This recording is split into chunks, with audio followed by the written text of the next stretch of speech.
جیسے پہلی ڈھلان پر دیکھے تھے۔ نہ جانے درندہ اندرا کو کس گھڑے یا کھڈ میں لے گیا تھا۔ اچانک تھوڑے فاصلے پر ہم نے ہلکی سی غراہٹ کی آواز سنی، اور وہ آواز ایک بڑے کھڈ سے آئی تھی جس کے کھلے دہانے پر ایک جانب چٹان کی کگار کسی کنگنی کی طرح سایہ کنا تھی۔ ہم دونوں بجلی کی مانند کھڈ کی طرف لپکے۔ میں نے 375 میگنم اور ہرنام سنگھ نے اپنی 303 سنبھال لی، مگر اندھیرے میں ہم دونوں غیر محفوظ تھے۔ کیا خبر درندہ کسی جانب سے نکل کر ہم پر حملہ کر دے۔ ہرنام سنگھ نے کگار کی اوٹ میں گھات لی اور آہستہ سے بولا، صاحب جی لائٹ۔ میں نے کھڈ میں روشنی پھینکی اور ساتھ یہ خوفناک غراہٹ ابھری، مگر وہ کسی شیر کی غراہٹ نہیں تھی، اس میں سانسوں کی تیز سیٹیاں شامل تھیں۔ اچانک روشنی کا دائرہ ایک قدادم سیاہ مٹیالے اور انتہائی خوفناک گوریلے پر تھر تھر آیا جو بڑے حیوانی جوش میں میری جانب مڑا۔ اسی لمحے پرنسس اندرا کی جھلک بھی دکھائی دی جو ایک ہموار پتھر پر بالکل بے حس و حرکت پڑی تھی، جیسے نبضیں ساکت ہو چکی ہوں۔ میری حیرت زدہ نظریں اندرا پر مرتکز تھیں کہ ناگہاں گوریلے نے ایک بھاری پتھر اٹھا کر مجھ پر اچھال دیا۔ میں جلدی سے ایک طرف جھک گیا، ورنہ وہ میرے سر کے پرخچے اڑا دیتا۔ گوریلا حیوانی وحشت میں تیزی سے اندرا کی طرف لپکا۔ میرے ایک ہاتھ میں ٹارچ، دوسرے میں رائفل تھی اور میں گولی نہیں چلا سکتا تھا۔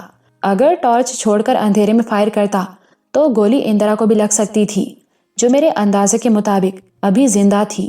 ہرنام سنگھ اس لیے فائر نہ کر سکا کہ گوریلا اس کے سامنے آیا ہی نہیں، بلکہ کگار کی اوٹ میں تھا، اور 8-9 فٹ گہرے کھڈ میں ہرنام سنگھ صرف اس کی غراہٹیں اور سیٹیوں کی آوازیں ہی سن رہا تھا۔ ابھی میں ٹارچ گھٹنوں میں دبا کر 375 میگنم کو سنبھال رہا تھا کہ اس کی آواز آئی، صاحب جی ذرا لائٹ بند کرنا۔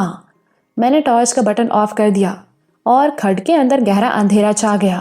اس اندھیرے میں گوریلے کی غراہٹیں پھر سنائی دیں اور یکلخت ہرنام سنگھ چیخا، صاحب جی لائٹ۔ ٹارچ پھر روشن ہو گئی۔ گوریلا کگار کی اوٹ سے نکل کر کھڈ کے دہانے کی طرف لپکا اور غالباً اس بات پر حیران تھا کہ روشنی اچانک کیوں غائب ہو گئی۔ اب وہ ہرنام سنگھ کی زد میں تھا۔ آنن فانن ایک زبردست دھماکہ ہوا اور 303 کی گولی نے گوریلے کی کھوپڑی کے پرخچے اڑا دیے۔ دوسری گولی اس کے سینے میں اتری اور وہ کسی شہتگیر کی طرح لڑکھڑا کر کھڈ میں گر گیا۔ ہرنام سنگھ نے اپنی بولی میں اس کا کھنا کھول دیتا تھا۔ میں فوراً کھڈ میں کود گیا۔ یکے بعد دیگرے 303 کے 2 لرزہ خیز دھماکے سن کر پرنسس اندرا کے جسم میں حرکت پیدا ہوئی۔ وہ نہ صرف زندہ تھی بلکہ گوریلے کو اس کے ساتھ زیادتی کرنے کا موقع بھی نہیں مل سکا تھا۔ اگر ہم چند منٹ لیٹ ہو جاتے تو شاید گوریلا اسے اپنی وحشت کا نشانہ بنا چکا ہوتا۔ سب سے پہلے میں نے اس کے کپڑے درست کیے، شال پہنائی، پھر ہرنام سنگھ بھی کھڈ میں اتر آیا۔ اندرا ابھی تک پوری طرح ہوش میں نہیں آئی تھی۔ میں نے اس کی پیشانی پر ہاتھ پھیرا، رخسار تھپ تھپائے تو اس نے آنکھیں کھول دی، مجھے دیکھا اور چیخ مار کر مجھ سے لپٹ گئی۔ میں نے اسے تسلی دی۔ وہ سمجھ رہی تھی کہ میں اسے کیمپ میں اٹھا لایا ہوں اور اس کی آنکھ خیمے میں کھلی ہے، مگر ٹارچ کی روشنی میں کھڈ دیکھ کر حیران رہ گئی۔ پھر میرے ساتھ ہرنام سنگھ کو دیکھا تو معاملے کی نوعیت سمجھی۔ میں نے بازوؤں کا سہارا دے کر اٹھایا اور ٹارچ کی روشنی میں گوریلے کی لاش دکھائی تو اس کے چہرے پر اطمینان اور مسرت کی روشنی لوٹ آئی۔ پھر 375 میگنم کو دیکھنے لگی جو میرے کندھے پر لٹک رہی تھی۔ میں نے ہرنام سنگھ کی 303 کی طرف اشارہ کیا اور کہا، یہ ہرنام سنگھ کا شکار ہے۔ 303 کی 2 گولیاں کھا کے ڈھہ گیا۔ گوریلے کی کھوپڑی ریزہ ریزہ ہو کر بکھر گئی اور بھیانک شکل کچھ اور بھیانک ہو گئی تھی۔ سینے سے لہو کی دھار پھوٹی تھی اور بالوں سے بھرا سیاہ مٹیالہ جسم لہو میں لتھڑ گیا تھا، بلکہ سرخ سرخ لہو بہہ کر پتھریلے کھڈ میں جم گیا تھا۔ اندرا نے ہرنام سنگھ کی طرف تحسین آفرین نظروں سے دیکھا۔ میں نے بتایا، اگر سردار ہرنام سنگھ ساتھ نہ ہوتا تو شاید تم ہمیں زندہ نہ مل سکتی۔ اسی نے گوریلے کا پیچھا کیا اور تمہارا کھوج لگایا۔ ہرنام سنگھ بڑے احترام کے ساتھ پرنسس اندرا کے سامنے جھک گیا اور بولا، آپا نے گوریلے کو دیکھیا نہیں تھا، بو سونگھ لئی تھی، پھر ایدے ٹھکانے پر اپڑ گئے۔ یہ کہہ کر اس نے اندرا کی دونوں جوتیاں اس کے پیروں میں رکھ دی اور اسے پہلی بار احساس ہوا کہ وہ پیروں سے ننگی ہے۔ ہرنام سنگھ خود بھی بیٹھ گیا۔ سرکار ذرا پیر چکیں، میں تمہانوں جوتی پہنا دوں۔ سردار جی میں خود پہن لوں گی، تم کیوں تکلیف کرتے ہو؟ تکلیف کیسی؟ ایس بہانے تہاڑے چرنوں کو چھو لوں گا۔ آپ میرے صاحب جی کی سرکار ہیں اور آپ کے پیر میرے سر متھے پر۔ اس نے پرنسس اندرا کے پیر پکڑ لیے اور جوتیاں پہنانے لگا۔ اندرا نے پیر نہیں ہٹائے۔ جب وہ جوتیاں پہنا کر کھڑا ہوا تو بولی، سردار جی ذرا اپنے ہاتھ دکھاؤ۔ ہرنام سنگھ نے دونوں ہاتھ کھول دیے اور پرنسس اندرا نے اس کے ہاتھوں پر بوسہ دیا۔ تم نے انہی ہاتھوں سے میرے پیر چھوئے اور انہی ہاتھوں سے گوریلے پر گولی چلائی تھی۔ ہرنام سنگھ ہکا بکا سا اس کی طرف دیکھتا ہی رہ گیا۔ اسے یہ توقع نہیں تھی کہ پرنسس اس کے ہاتھ چوم لے گی۔ جب یہ خلاف توقع بات ہو گئی تو خوشی سے اس کی آنکھوں میں پانی آ گیا اور روندھے ہوئے لہجے میں کہنے لگا، آج میرے ہاتھ پوتر ہو گئے کیونکہ میرے صاحب جی کی سرکار نے ان کو چوم لیتا ہے۔ میں نے اس کے کندھے پر ہاتھ رکھ دیا۔ سردار ہرنام، تم گریٹ آدمی ہو۔ اس نے دونوں ہاتھ جوڑ دیے۔ صاحب جی میں تو آپ کا اور آپ کی سرکار کا نوکر ہوں۔ ہم کھٹ سے نکل رہے تھے کہ بودی، ٹھاکر اجیت سنگھ اور رگھو رائے بھی ہمیں ڈھونڈتے اور اندھیرے میں ٹھوکریں کھاتے وہاں پہنچ گئے۔ پرنسس اندرا کو صحیح سلامت دیکھ کر ان کی جان میں جان آئی۔ میں نے بتایا کہ پرنسس کو اغوا کرنے والا ایک گوریلا تھا اور ہرنام سنگھ نے اس کا کھنا کھول دیا ہے۔ پھر انہیں کھڈ میں گوریلے کی لاش بھی دکھائی۔ اچانک ہرنام سنگھ کو ایک عجیب و غریب بات سوجھی اور گوریلے کی طرف ہاتھ اٹھا کر بولا، صاحب جی اے سہرے دی کھل لاہ لینی چاہی دی ہے۔ کیا کرو گے؟ کدھرے کام آئے گی؟ میں حیران ہوا کہ ڈاک بنگلے میں مردہ ناگ کی کینچلی اتار لینا چاہتا تھا اور اب گوریلے کی کھال کھینچنے کی بات کر رہا ہے، مگر ہم زیادہ دیر وہاں ٹھہر نہ سکتے تھے اور جلد از جلد کیمپ میں پہنچ جانا چاہتے تھے تاکہ اپنے ساتھیوں کو پرنسس اندرا کی خیریت کی خبر دے سکیں۔ اس لیے میں نے کھال اتارنے کا معاملہ دوسرے دن پر اٹھا دیا اور اندرا کو بدستور اپنے بازو کا سہارا دیے واپسی کے لیے مڑا۔ واپسی پر اندرا نے بتایا، جب گھاٹی میں کیمپ لگایا جا رہا تھا وہ ماحول کا جائزہ لینے کے لیے ذرا پہاڑی گلی کی طرف ہو گئی کہ اچانک گوریلے نے اسے دبوچ لیا۔ وہ اس ناگہانی افتاد پر نہ صرف بوکھلا گئی بلکہ دہشت زدہ ہو گئی اور حلق سے چینخ بھی بڑی مشکل سے نکل سکی۔ گوریلے کی گرفت اتنی مضبوط اور اس کے جسم کی بو اس قدر گھناؤنی اور کراہت انگیز تھی کہ متلی سی آنے لگی اور وہ بے سدھ ہو گئی۔ پھر کیا ہوا وہ کچھ نہیں جانتی۔ کھڈ میں 303 کے دھماکے سن کر ہوش آیا تھا۔ کیمپ میں سب لوگ بے حد پریشان اور پروفیسر اسلم، رانا صفدر اور وکرم کو سردار گھومبی سمیت ہماری تلاش میں روانہ کرنے والے تھے کہ ہم پہنچ گئے۔ پرنسس اندرا کو میرے ساتھ دیکھ کر ان کی پریشانی جاتی رہی۔ حملہ آور گوریلا اگرچہ ہلاک کر دیا گیا تھا پھر بھی اس کے حملے نے سب کو چونکا دیا اور کیمپ کے چاروں طرف پہرا لگا دیا گیا۔ کپالا پرنسس اندرا کو لے کر اس خیمے میں چلی گئی جو ہم دونوں کے لیے نصب کیا گیا تھا اور سردار گھومبی 1.5 برس پہلے کا واقعہ سنانے لگا کہ سیاہ مٹیالے رنگ کا ایک خوفناک گوریلا چین کے برفانی پروتوں سے اتر کر آسام کے سرحدی علاقے میں داخل ہو گیا اور 7-8 دن کے اندر 2 جوان قبائلی عورتوں کو اٹھا کر لے گیا تھا۔ ان میں ایک کوکی عورت تھی۔ جب قبیلے میں خبر ہوئی تو لوگ بھالے اور کھانڈے لے کر پہاڑی جنگل کی طرف بھاگے، مگر جب تک وہ پہنچتے گوریلا عورت کو لے کر اونچے پروتوں میں غائب ہو چکا اور تلاش کے باوجود اس کا سراغ نہ مل سکا تھا، نہ عورت واپس آ سکی۔ وہ یقیناً اس کی وحشت کا شکار ہو گئی تھی۔ سردار گھومبی نے خیال ظاہر کیا جو گوریلا پرنسس اندرا کو اٹھا کر لے گیا تھا وہی ہوگا جو جوان عورتوں کی تلاش میں 1.5 برس پہلے آسام کے سرحدی علاقے میں بھٹکتا رہا تھا۔ اس خیال کی ایک وجہ یہ بھی تھی کہ چین کے وہ اونچے پروت جہاں ہم نے کیمپ لگایا آسام کی سرحدی بستیوں اور کوکی قبیلے سے زیادہ دور نہ تھے اور کوئی بھی جانور سرحد پار کر کے ادھر ادھر آ جا سکتا تھا۔ سردار گھومبی اس بات پر خوش تھا کہ وہ گوریلا جس میں کوئی بدروح تھی ہلاک کر دیا گیا۔ ابھی تک کسی نے رات کا کھانا نہیں کھایا تھا۔ اسی اسنا میں کھانا تیار ہو گیا اور تقسیم ہونے لگا۔ میں پروفیسر سے اجازت لے کر اٹھا اور اپنے خیمے میں داخل ہوا۔ کپالا نے مجھے دیکھا تو سلام کرتی خیمے سے نکل گئی اور میں پرنسس اندرا کی طرف متوجہ ہوا۔ اس کی حالت پہلے سے سنبھل چکی تھی۔ کپالا اسے دباتی اور خدمت کرتی رہی تھی۔ پھر بھی ایک تو اونچے پروتوں کی برفانی سردی، دوسرے جو حادثہ پیش آیا وہ اس کے اعصاب پر اثر انداز ہوا تھا، جس سے بدن پر خوف یا سردی کی ہلکی سی کپ کپی طاری تھی، جیسے موجیں ہوا سے گلاب کی پتیاں ہولے ہولے لرزتی ہیں۔ ضروری دواؤں کے علاوہ ہم برانڈی کی چند بوتلیں بھی ساتھ لے کر گئے تھے۔ پہاڑی سفر کے دوران ہوائیں بعض اوقات پھیپھڑوں پر اثر انداز ہوتی ہیں اور نمونیا ہو جانے کا خطرہ رہتا ہے، جس کے علاج کے لیے برانڈی بڑی مفید ہوتی ہے۔ علاوہ ازیں کسی حادثے وغیرہ کے نتیجے میں پیدا ہونے والی اعصابی کمزوری بھی اس کے استعمال سے دور ہو جاتی ہے۔ جب میں اپنے خیمے کی طرف چلا، پروفیسر اسلم نے مجھے مشورہ دیا تھا کہ پرنسس کو تھوڑی سی برانڈی پلا دوں، میں نے پوچھا، کیا برانڈی پی لوگی؟ وہ چونکی، پھر اسبات میں جواب دیا، ہاں۔ میں نے رانا خداداد کو بلا کر برانڈی کی ایک بوتل منگوائی اور اپنے خیمے کا پارچاتی دروازہ بند کر کے اندرا کے سامنے بستر پر آ بیٹھا۔ اہل علم جانتے ہوں گے کہ انسانی جسم کے رگ پٹھوں میں ایک سفید لچکدار سا ریشہ ہوتا ہے، جس سے انسان کے اعضاء نہ صرف مضبوط رہتے ہیں بلکہ سریع الحرکت ہو جاتے ہیں۔ چنانچہ ہمارے جسم میں پھرتی، تیزی، تراری اسی ریشے کی لچک، نرمی اور ملائمت سے پیدا ہوتی ہے۔ لچکدار سے مراد وہی چیز ہے جو حرکت سے جنبش کرے۔ جب انسان کے قلب و ذہن یا جسم پر کوئی حادثہ گزرتا ہے، اس کا عصبی نظام متاثر ہوتا اور خوف یا دہشت کی لہر اس سفید یا لچکدار ریشے میں دوڑنے لگتی ہے، جس سے پٹھوں کو جھٹکے سے لگتے ہیں اور جسم کی قوت کمزور پڑ جاتی ہے، کیونکہ حادثے، خوف یا دہشت کی وجہ سے رگ پٹھوں کے لچکدار ریشے میں کسی قدر تناؤ پیدا ہو جاتا ہے، جو اعصاب کو متاثر کرتا ہے۔ عصبی نظام کی اس پراگندگی کو دور کرنے اور انسان کو نارمل حالت میں لانے کے لیے ضروری ہوتا ہے کہ اس کے دل و دماغ سے خوف کا ہر سایہ دور کر دیا جائے، تاکہ لچکدار ریشے کا تناؤ کم ہو اور رگ پٹھے پھر سے صحیح طور پر کام کرنے لگیں۔ پرنسس اندرا کو پیش آنے والے حادثے کی وجہ سے اس کی جو حالت ہوئی سو ہوئی، لیکن اچانک صدمے سے میرے اعصاب کو جو جھٹکا لگا، میں اپنے دل اور ذہن میں اس کی لرزش ابھی تک محسوس کر رہا تھا۔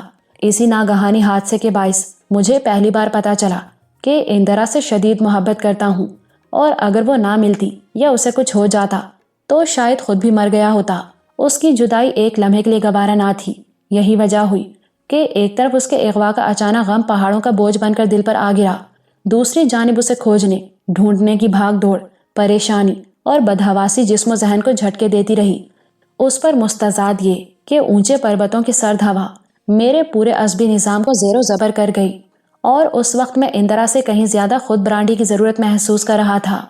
میں نے ایک گلاس میں اس کے لیے، دوسرے گلاس میں اپنے لیے برانڈی تیار کی اور آہستہ آہستہ اختلال حواس کے دائرے سے نکلنے لگا۔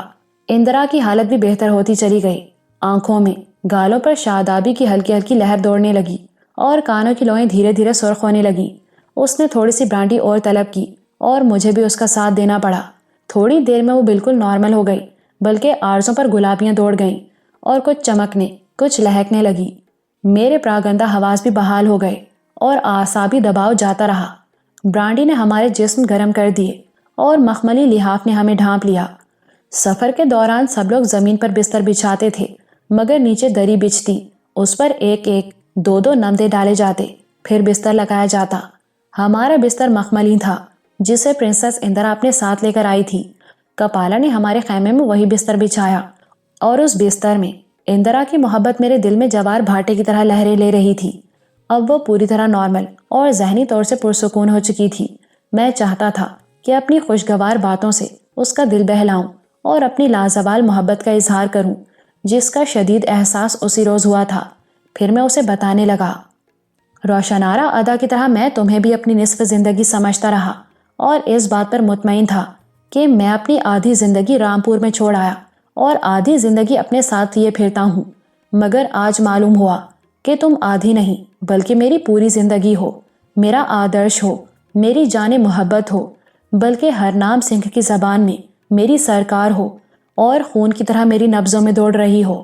تمہارا پیار میرا نشہ ہے، تمہارے بغیر میرا دن دن نہیں، میری رات رات نہیں، کیونکہ میری زندگی کا ہر لمحہ تمہارے گرد گھومتا ہے۔ جب تم اچانک گم ہو گئیں، اٹھا لی گئیں، تب محسوس ہوا کہ روح میرے پیکر سے نکل گئی اور زندگی مجھے چھوڑ گئی ہے، مگر تم مل گئیں تو میں پھر سے جی اٹھا ہوں۔ وہ بڑے شوق، بڑی لگن، بڑی وارفتگی سے میری باتیں سنتی رہی۔ میرے الفاظ تو بنی کی طرح خالی نہیں تھے، ان میں میری روح تڑپ رہی تھی، معنی بول رہے تھے، اور یہ جان کر کہ میں اسے اپنی مکمل زندگی سمجھتا ہوں، بے اختیار مجھ سے لپٹ گئی اور یہ تاثر دینے لگی کہ وہ خود بھی مجھ سے الگ کوئی چیز نہیں۔ میاں بیوی، پتی پتنی یوں بھی یکجان دو قالب ہوتے ہیں، ان کے درمیان کوئی پردہ، کوئی حجاب نہیں رہتا، ان کا جیون ایک ہوتا ہے۔ مگر اس نے اس حقیقت کو ایک نئے معنی پہنائے اور بولی، جس طرح کچھ ناریاں بہت زیادہ سندر ہوتی ہیں، اسی طرح کچھ مرد بھی سشیل ہوتے ہیں۔ ایک سندر ناری ایک سشیل مرد کے ساتھ اپنے جیون کی کچھ راتیں ہنسی خوشی گزار دیتی ہے، اور سمے کے ساتھ ساتھ چاند کی طرح ان کی کشش گھٹ جاتی ہے۔ مگر تم ایسے مرد ہو جس کی کشش سورج کی طرح بڑھتی رہتی ہے، اور میں اپنے جیون کا ہر لمحہ تمہارے ساتھ گزارنا چاہتی ہوں، کیونکہ تمہیں وشنو بھگوان نے میرے لیے چنا اور پسند کیا ہے۔ تم صرف میری جوانی کے ساتھی نہیں، میرے جیون ساتھی ہو، اور جس طرح سمندر میں موج موج کے ساتھ مل کر سفر کرتی ہے، بالکل اسی طرح میں جیون بھر تمہارے ساتھ رہوں گی۔ میرے الفاظ کی طرح اس کے الفاظ میں بھی ایک آتما بول رہی تھی، اور میری مانند اس کے من ساگر میں بھی پریم کا جوار بھاٹا چل رہا تھا۔ لوگ کہتے ہیں کہ بعض اوقات کچھ نہ کہنا کچھ کہنے سے بہتر ہوتا ہے، مگر کبھی کبھی آدمی چپ رہ کر بہت کچھ کھو دیتا اور کچھ کہہ کر بہت کچھ پا لیتا ہے۔ محبت کا اظہار دو پریمیوں کو ایک دوسرے کے قریب کر دیتا اور دل کی بے چینی کو چین بخشتا ہے۔ میں نے اور اندرا نے اپنے اپنے دل کی بات کہہ دی تھی، ایک دوسرے کے پیار کو اپنے اپنے دل کے تلاراس میں تول لیا تھا، اور پریم کے دونوں پلڑے برابر اٹھے تھے، جس سے ہم دونوں کو ایک روحانی سکون ملا۔ محبت کے اظہار سے ہمارے اعصاب میں خوشگوار تبدیلی پیدا ہو گئی۔ اب ہمیں حادثے کے بارے میں گفتگو کرنے کا موقع ملا۔ کچھ باتیں اندرا کو معلوم نہ تھیں، کچھ باتیں میں نہیں جانتا تھا، اس نے مجھے بتایا۔ میں نے یہ بات دوسروں کے سامنے بتانا مناسب نہیں سمجھی تھی کہ رائفل کے دھماکوں سے پہلے بھی مجھے پل دو پل کے لیے ہوش آیا تھا، اور ہوش یوں آیا تھا کہ بے ہوشی کی حالت میں مجھے اپنی ہتھیلیوں پر کوئی نرم گرم سی چیز سرسراتی لپ لپاتی محسوس ہوئی، پھر وہی شے میرے پیروں کے تلووں پر لپ لپ کرنے لگی، اور میرے شریر میں ایک عجیب سی سنسنی دوڑ گئی۔ اسی سنسنی سے ہوش آیا، آنکھ کھلی اور دیکھا کہ ایک سیاہ ہیولا میرے پیروں پر جھکا تلوے چاٹ رہا ہے۔ میں نے ہلنا چاہا، مگر جسم میں جیسے جان ہی نہیں تھی۔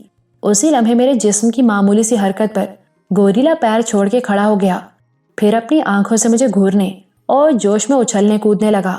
اس کا حیوانی جوش دیکھ کر میں سمجھ گئی کہ مجھے کیا حیوانی حادثہ پیش آنے والا ہے، اور اس کے تصور سے کانپ اٹھی۔ وہ مجھے دیکھ کر غرایا، اور مارے دہشت کے میں پھر بے ہوش ہو گئی۔ دوسری بار 303 کے دھماکوں پر ہوش آیا اور تمہیں اپنے پاس بیٹھے دیکھا۔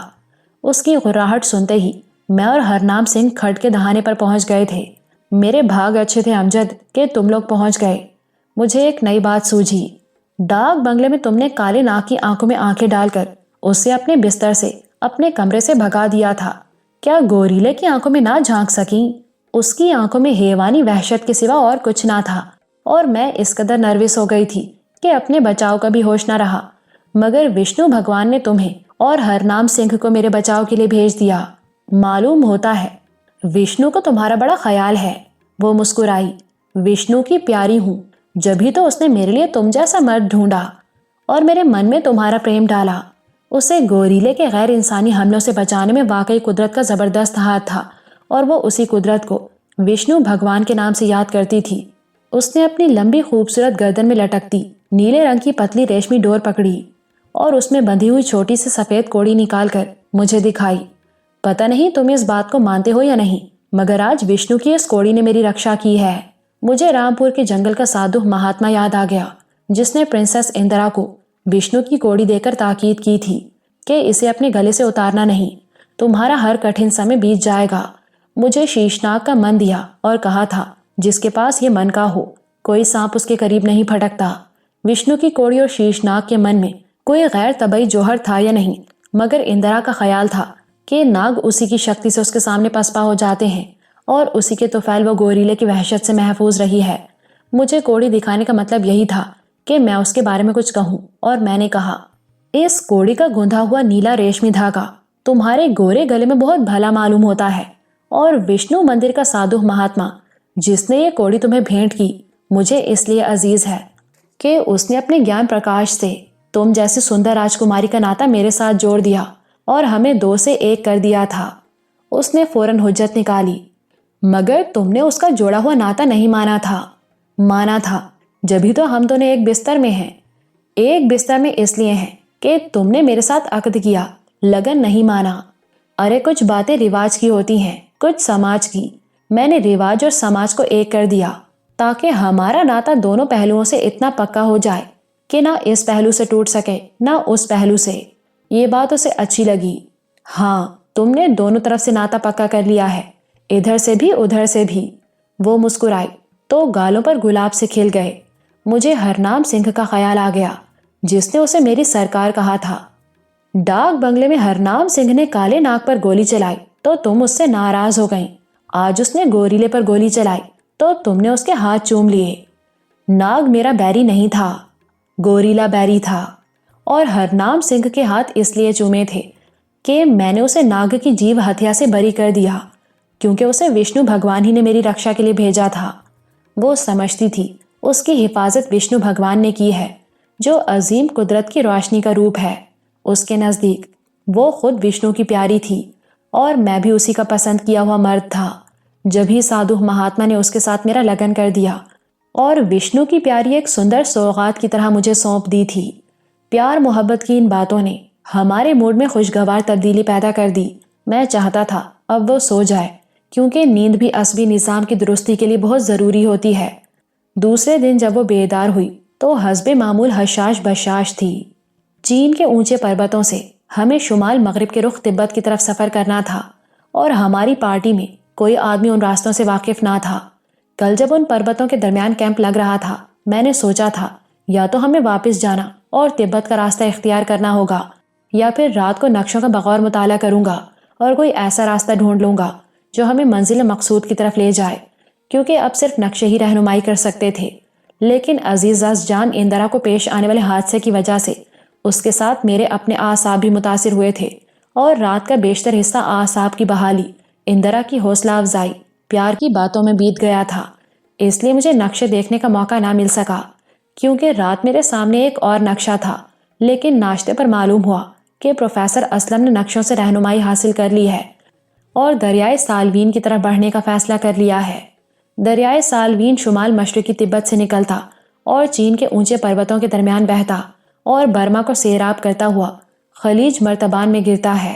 پروفیسر نے بتایا، اگر ہم دریائے سالوین تک پہنچ جائیں اور بہاؤ کے خلاف اس کے کنارے کنارے شمال مغرب کی طرف بڑھتے رہیں تو تبت کے اس علاقے کے آس پاس جا نکلیں گے جہاں ہمیں جانا ہے۔ انہوں نے یہ انکشاف بھی کیا کہ قدیم شاہراہ جس پر قافلے صدیوں سے سفر کرتے رہے ہیں، تبت کی راجدھانی لہاسا سے چین کے جنوب مغرب میں واقع پرانے تجارتی شہر چامڈو کی طرف جاتی اور دریائے سالوین سے گزرتی ہے۔ اس لیے کوئی 200-250 میل مغرب کی جانب دوسری شاہراہ بھی، جو لہاسا سے مغربی چین کے شہر لائکنڈو جاتی ہے، دریائے سالوین ہی سے گزرتی ہے۔ اس لیے دریا ہمیں دھوکہ نہیں دے گا۔ ہم پرانی شاہراہوں سے گزریں گے اور کسی بستی سے اپنے مطلوبہ علاقے کے بارے میں معلومات حاصل کر سکتے ہیں۔ پرنسس اندرا بھی ان کی گفتگو بڑے دھیان سے سنتی رہی، پھر کہنے لگی، آپ ہمارے گائیڈ بھی ہیں اور گارڈین بھی، ہم آپ کے پیچھے پیچھے چلیں گے۔ اندرا میرے شفیق و محترم استاد کا پہلے ہی بہت احترام کرتی تھی، لیکن عقد کے بعد ان پر اندھا اعتماد کرنے لگی تھی۔ اس نے پروفیسر کے فیصلے کی تائید کی تو وہ بولے، میرا خیال ہے کہ اگر ہم دریائے سالوین تک پہنچ جائیں تو ہمارا سفر آسان ہو جائے گا، مگر دریا تک پہنچنا ہی مشکل ہے، اس لیے شاید ہمیں آسام کی طرف واپس جانا پڑے۔ سفر میں مشکلات تو پیش آیا ہی کرتی ہیں، مگر وہ مشکلات ایسی ہیں کہ ہم کسی راہبر کے بغیر ان سے نکل نہیں سکتے۔ میں اور اندرا دونوں حیران ہوئے تو انہوں نے اپنے اوور کوٹ کی جیب سے تہہ کیا ہوا ایک بڑا نقشہ نکال کر ہمارے سامنے پھیلا دیا۔ وہ آسام، چین اور تبت کے پہاڑی علاقوں کا نقشہ تھا۔ انہوں نے نقشے میں ایک سرخ نشان لگا رکھا تھا اور وہاں سے ایک آڑی ترچھی سرخ لکیر شمال مغرب کی طرف کھینچ دی تھی، جو ایک دریا تک پہنچتی اور نقشے پر چھپے ہوئے چند کٹے پھٹے نشانات کے درمیان سے گزرتی تھی۔ انہوں نے سرخ نشان پر انگلی رکھتے ہوئے کہا، میرے اندازے کے مطابق ہمارا کیمپ اس وقت یہاں ہے اور ہمیں سرخ لکیر کے ساتھ دریائے سالوین کی طرف جانا ہے، مگر نقشے پر جو کٹے پھٹے نشان نظر آ رہے ہیں وہ ان اونچے پروتوں پر جو سطح سمندر سے 25,000 فٹ کی بلندی پر واقع ہیں، آئس کیپ کی نشاندہی کرتے ہیں۔ یہ دراصل برفانی چوٹیاں، گھاٹیاں اور برف کی دلدلیں ہیں، اور ہم چونکہ ان کے صحیح محل وقوع سے واقف نہیں اور یہ بھی نہیں جانتے کہ ان سے بچ کر گزرنے کے لیے ہمیں کون سا راستہ اختیار کرنا ہوگا، اس لیے اندیشہ ہے کہ کہیں بھٹک نہ جائیں۔ میں یہ سن کر حیران رہ گیا کہ ہمارے راستے میں برفانی چوٹیاں، گھاٹیاں اور دلدلیں حائل ہیں، جبکہ ابو کی پارٹی کو ایک خطرناک برفانی طوفان سے گزرنا پڑا تھا، اور اگر ویران مندر کے باسی ان کی مدد کو نہ پہنچ جاتے تو شاید ہوا اور برف کا طوفان پوری پارٹی کو وہیں تباہ کر دیتا۔ اب برف ہمارے لیے مسئلہ بن رہی تھی۔ پروفیسر کا خیال تھا ان برف پوش پہاڑیوں پر کسی راہبر کے بغیر سفر کرنا خطرے سے خالی نہیں۔